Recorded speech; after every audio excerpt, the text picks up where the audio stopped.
પાઘડી અને તલવારથી ઉમેદવાર અને જિલ્લાના અધ્યક્ષ રણછોડભાઈ સાથે જયંતિભાઈ, અશોકભાઈ, ચંદુભાઈ પણ જોડે છે. આવો ચંદુભાઈ. ભારત માતા કે ભારત માતા કે જય જય શ્રી રામ, જય જય શ્રી રામ, જય જય શ્રી રામ.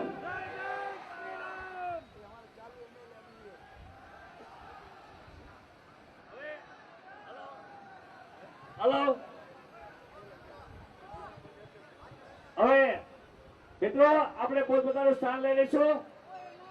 વધારે સમય નહીં લેતા 64 વિધાનસભાના આપણા લોકલાડીલા ઉમેદવાર ભાઈ શ્રી પ્રકાશભાઈ વરવોરાને વિનંતી કરું કે 5 મિનિટનું પોતાનું પ્રવચન આપશે. શ્રી પ્રકાશભાઈ વરવોરા સાહેબ. ભારત માતા કી.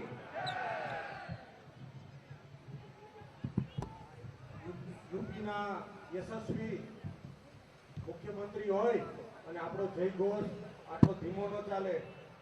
ગાંધીનગર અને દિલ્હી સુધી અવાજ પહોંચે ને એટલા જોશથી જય ઘોષ બોલાવીશું. બોલો ભારત માતા કી વંદે. આપણી વચ્ચે ઉપસ્થિત હિન્દુ સમ્રાટ ઉત્તર પ્રદેશના યશસ્વી મુખ્યમંત્રી વંદનીય આદરણીય યોગી આદિત્યનાથજી,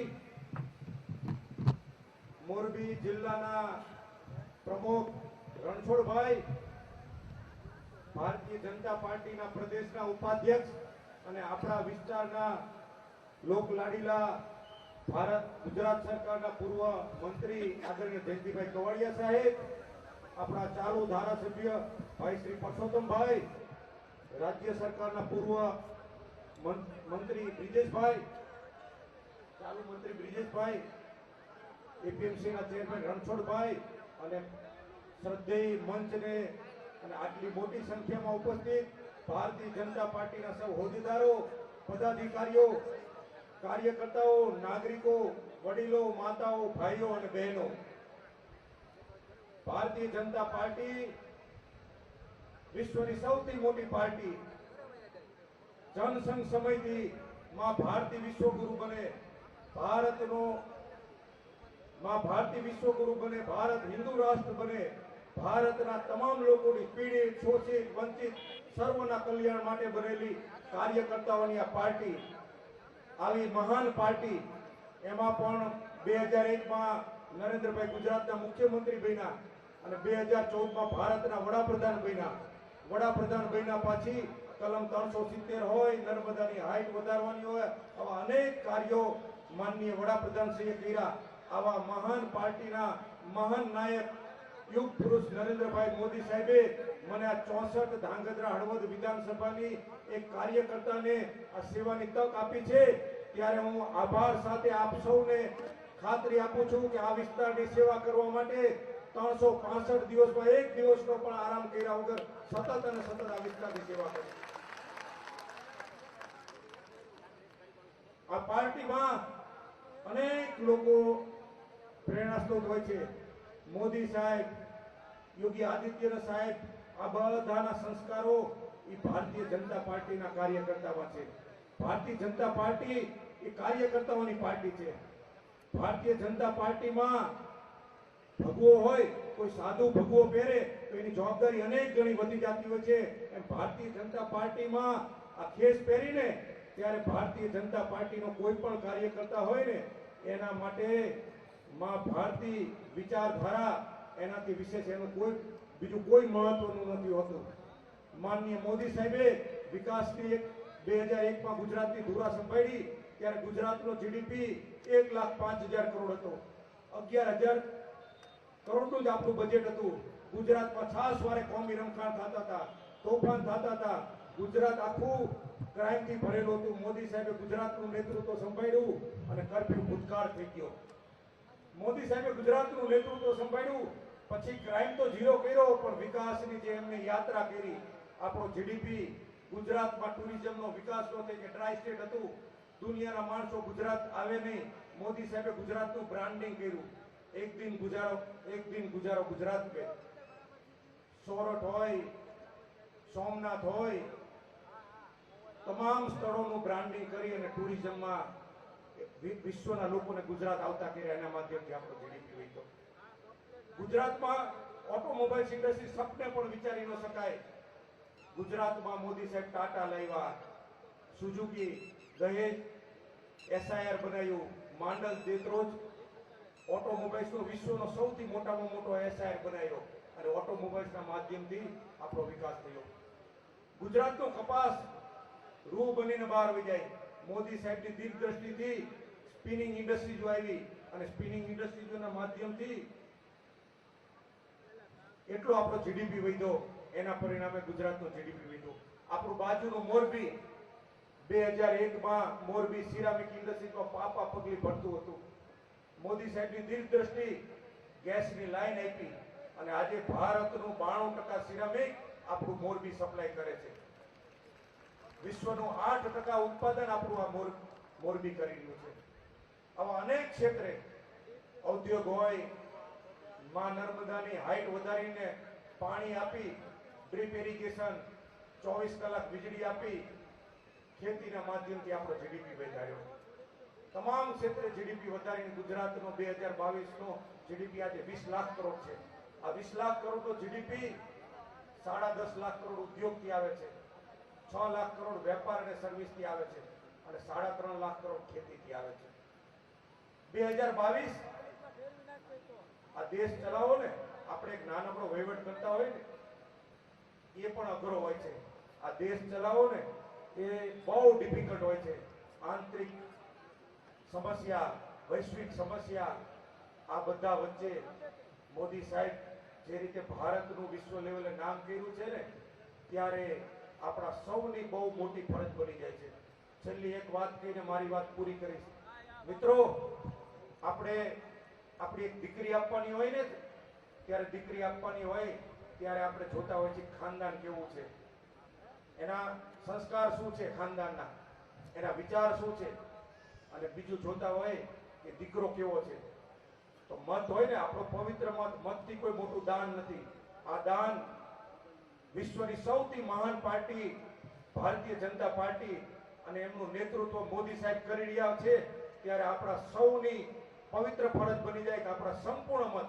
અત્યાર સુધી ગુજરાતે બહુમતી કાયમી આપી છે, પણ આ સમયે આખું ગુજરાત સર્વાનુમતે મોદી સાહેબને મત આપે ને, એટલી હું વિનંતી કરીને મારી વાત વિરમું છું. અસ્તુ. ભારત માતા કી જય. જય જય કરી ગુજરાત. ખૂબ જ સરસ પ્રકાશભાઈ. હવે આપણા હિન્દુ સમ્રાટ અને આપણા હયામાન મજાના વસેલ એવા યોગી આદિત્યનાથને વિનંતી વંદન કરીને વિનંતી કરું છું, આપણને પ્રવચન આપશે આપણા યોગી આદિત્યનાથજી.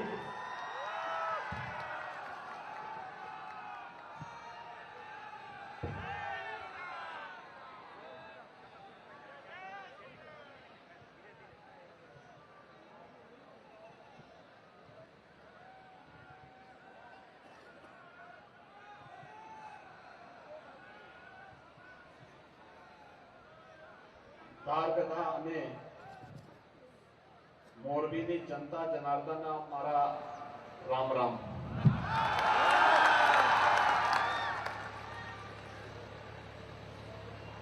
મંચ પર उपस्थित भारतीय जनता पार्टी मोरबी के अध्यक्ष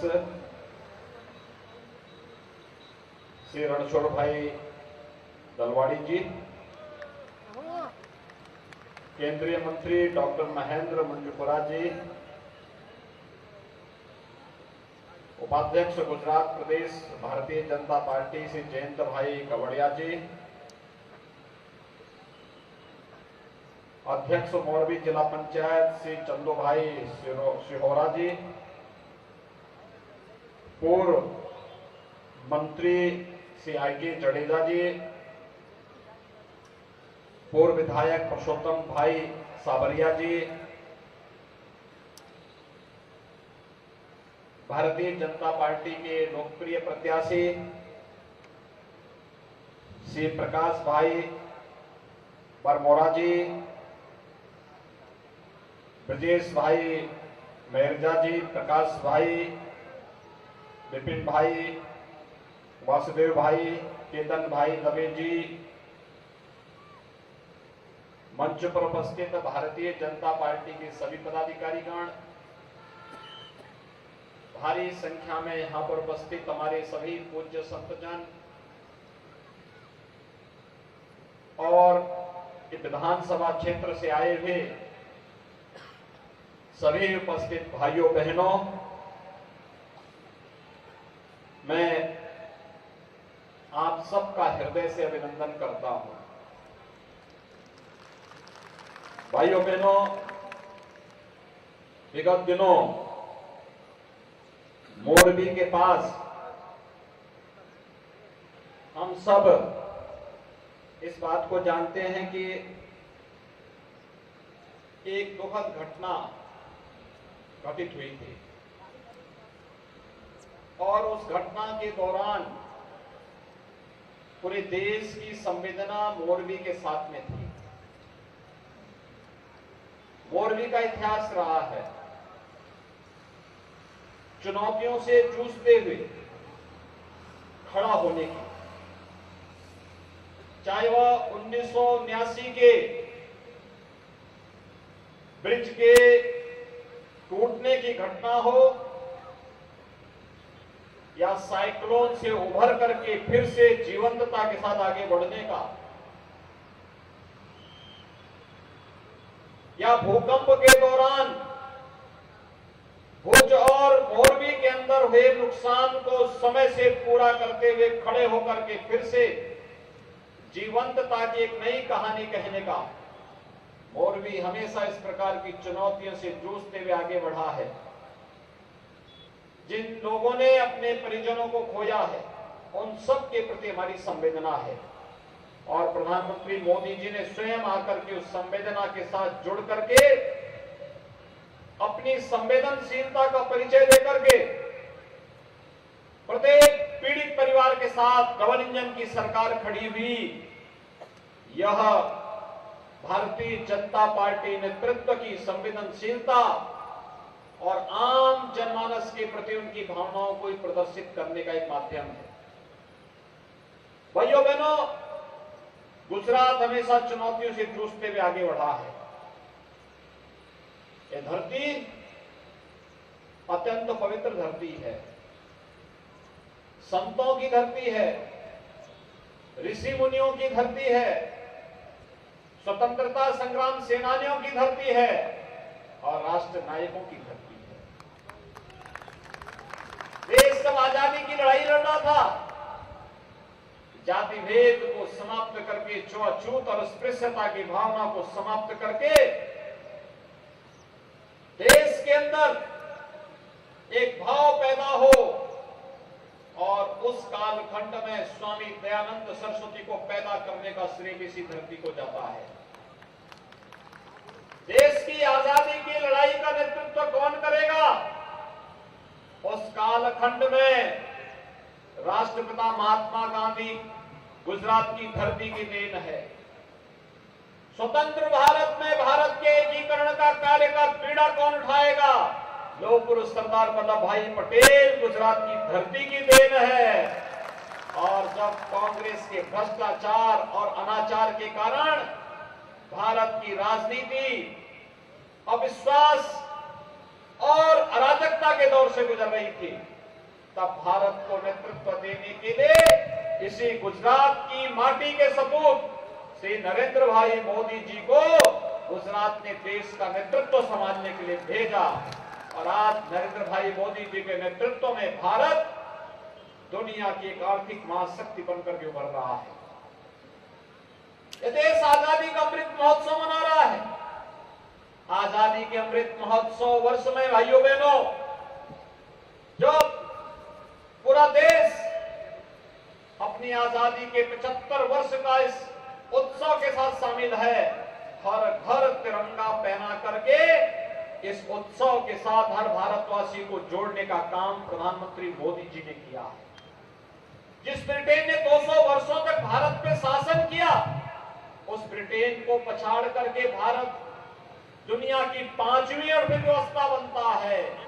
और भाइयों बहनों, यही नहीं, दुनिया के वे 20 बड़े देश जिनका दुनिया के 80% संसाधनों पर अधिकार है, उन 20 बड़े देशों का नेतृत्व भी अगले 1 वर्ष तक प्रधानमंत्री मोदी जी के नेतृत्व में भारत करेगा। भारत के लिए गौरव की बात है। और इसीलिए आज मैं आपके पास यहां पर आया हूं कि भाइयों बहनों, गुजरात और उत्तर प्रदेश में बहुत सारी समानताएं हैं। हमारे मथुरा वृंदावन से कृष्ण कन्हैया कहां द्वारिकाधीश हो गए, और हमारे उत्तर प्रदेश की धरती से भगवान स्वामीनारायण का आगमन गुजरात की धरती पर होता है। यहाँ पे स्वामीनारायण संप्रदाय से जुड़े हुए हमारे पूज्य संतजन यहाँ पर मौजूद हैं। उत्तर प्रदेश की धरती की भी महानता है, वो देवों की धरती है, और उन्हें देवत्व की स्थिति में एक महानता प्रदान करने में गुजरात का योगदान सदैव अग्रणी रूप से सामने रहा है। और इसलिए भाइयों बहनों, आज मैं आपके पास आपसे आह्वान करने के लिए आया हूं। याद करिए, आज से 20 वर्ष पहले गुजरात में आतंकी घटनाएं होती थी। देश के अंदर आतंकवाद चरम पर था। 2014 के पहले नक्सलवाद था, आतंकवाद था, उग्रवाद था, उग्रवाद था। 20 वर्ष पहले जब मोदी जी के नेतृत्व में गुजरात में सरकार आई, गुजरात से आतंकवाद समाप्त, दंगे समाप्त, कर्फ्यू समाप्त, और गुजरात विकास के मॉडल के रूप में दुनिया के सामने आया। गुजरात सर्वोत्तम स्टेट के रूप में आया। विकास के इंफ्रास्ट्रक्चर के मॉडल के रूप में गुजरात ने अपने आप को प्रस्तुत किया। गुजरात नए नए मॉडल देकर के आज दुनिया के सामने है। एक और गुजरात के विकास की प्रगति, और दूसरी तरफ जब नरेंद्र मोदी जी देश का नेतृत्व करने के लिए दिल्ली गए, तो भारत को भी वही नई ऊंचाइयां वैश्विक मंच पर प्रदान करने का कार्य आज वे कर रहे हैं। एक तरफ भारत सुरक्षित भारत, आतंकवाद मुक्त भारत, अलगाववाद और अराजकता से मुक्त भारत है, तो दूसरी तरफ भारत की आस्था का भी सम्मान होना चाहिए। 500 वर्षों के लंबे इंतजार के बाद अयोध्या में रामलला के भव्य मंदिर के निर्माण का कार्य युद्ध स्तर पर चल रहा है। काशी में काशी विश्वनाथ धाम भव्य रूप में सामने आया है। और भाइयों बहनों, उज्जैन में महाकाल का महालोक, केदारपुरी उत्तराखंड में भव्य रूप से संवर रही है। बद्रीनाथ धाम भव्य रूप से संवर रहा है। आस्था के प्रति अगाध निष्ठा ये नरेंद्र भाई के नेतृत्व में नए भारत की नई तस्वीर है, जो आपकी आस्था का सम्मान भी कर रही है। संकट के समय शासक को कैसे होना चाहिए? भाइयों बहनों, अगर देखना है, कोरोना महामारी के दौरान आपने देखा होगा, फ्री में टेस्ट, फ्री में उपचार, फ्री में वैक्सीन, और फ्री में गरीबों के लिए राशन की सुविधा भी। ये भी तो नरेंद्र भाई ने दिया, और डबल इंजन की सरकार डबल डोज राशन का दे रही थी। भाइयों बहनों, यही है भारतीय जनता पार्टी, जो हर संकट में आपके साथ खड़ी है। अगर कांग्रेस की सरकार होती, टेस्ट नहीं हो पाते, बीमारी के लिए वैक्सीन नहीं हो पाता, आ पाता, गरीबों का खाद्यान्न कांग्रेस के लोग खा जाते। अयोध्या में क्या राम मंदिर का निर्माण कांग्रेस कर पाती? आपको लगता है? क्या कश्मीर से धारा 370 कांग्रेस हटा पाती? जब कांग्रेस न आपकी आस्था का सम्मान कर सकती है, न सुरक्षा दे सकती है, न विकास कर सकती है, न संकट के समय आपके साथ खड़ी हो सकती है, तो फिर कांग्रेस को हमें वोट क्यों देना है? आपने देखा होगा अप्रैल मई में, मार्च अप्रैल में उत्तर प्रदेश विधानसभा के चुनाव हुए थे। उत्तर प्रदेश की आबादी है 25 करोड़। विधानसभा की सीटें हैं और 403 में से कांग्रेस जीती मात्र 2, मात्र 2। और भाइयों बहनों, मात्र 2 कांग्रेस जीती। राम नाम सत्य है के लिए भी 4 लोग चाहिए होते हैं। कांग्रेस को उत्तर प्रदेश की जनता ने उस लायक भी नहीं सोचा है और इसीलिए मैं आप सबसे अपील करने के लिए आया हूं। आप सबने यहां पर प्रकाश भाई बरमोरा को भारतीय जनता पार्टी ने अपना प्रत्याशी बनाया है और इसीलिए मेरी आप सबसे अपील है, भारतीय जनता पार्टी आपके विकास के इस एजेंडे के साथ है। आप सब सहमत हैं? भारतीय जनता पार्टी को समर्थन मिलना चाहिए। सो आप बधा भाजपा ने भव्य जीत आपसो हाथ ऊंचा करने समर्थन आपो। भारत माता की